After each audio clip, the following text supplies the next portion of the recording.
Jason ஒரு psycho கொலைகாரன் பனியில் உறைஞ்சு போய் இருக்கிறான். ஸ்பேஸ்லேருந்து ஒரு டீம் வந்து உறைஞ்சு போய் இருக்கக்கூடிய ஜேசனை அங்கேருந்து அவங்களோட ஸ்பேஸ் ஷிப்புக்கு எடுத்துகிட்டு போகிறாங்க. அந்த ஸ்பேஸ் ஷிப்பில் வச்சு ஒரு பொண்ணு அந்த ஜேசனை ஆராய்ச்சி பண்ணிக்கிட்டு இருக்கா. அவனை கண்ணெல்லாம் நோண்டி எடுத்து பார்த்துக்கிட்டு இருக்கா. அந்த பொண்ணு வேலை பார்த்துக்கிட்டு இருக்கும்போது திடீர்னு ஒரு சவுண்டு கேட்குது.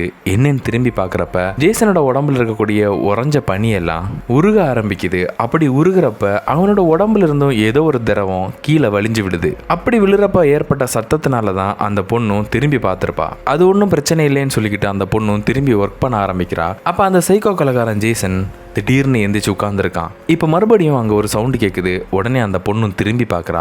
அப்படியே அவள் திரும்பி பார்க்குறப்ப அந்த சைக்கோ கொலைகாரன் படுத்து கிடந்த இடத்துல காணும். அவள் என்னென்னு சுதாகரிக்கிறதுக்குள்ளாடியே அந்த சைக்கோ கொலைகாரன் ஜேசன் அவளை பிடிச்சி வலுக்கட்டாயமாக அங்கே இருக்கக்கூடிய நைட்ரஜன் லிக்விட்குள்ளாடி அவளோட தலையை முக்கிடுறான். அப்படி அவளை அந்த லிக்விட்ல முக்கி ஒரு சில நொடிகள்லேயே அவளோட தலை உறைஞ்சு போகுது. அவனும் அவளோட தலையை வெளியெடுத்து பார்க்குறான். நல்லா உறைஞ்சு போயிருக்கு. உடனே அவளோட தலையை அந்த டேபிளே எடுத்து அடிக்க அவளோட தலை சுக்கு நூறா போகுது. அவளை போட்டு தள்ளினதுக்கு அப்புறம் பக்கத்துல பாக்குறான். அங்க சில ஆயுதங்கள் இருக்கு. அதுல இருந்து ஒரு பெரிய கத்தியை கையில எடுத்துக்கிட்டு அந்த ரூமை விட்டு வெளியே வர்றான். அந்த ஸ்பேஸ்ஷிப்ல இருக்க எல்லாரையும் போட்டு தள்ளுறதுக்காக.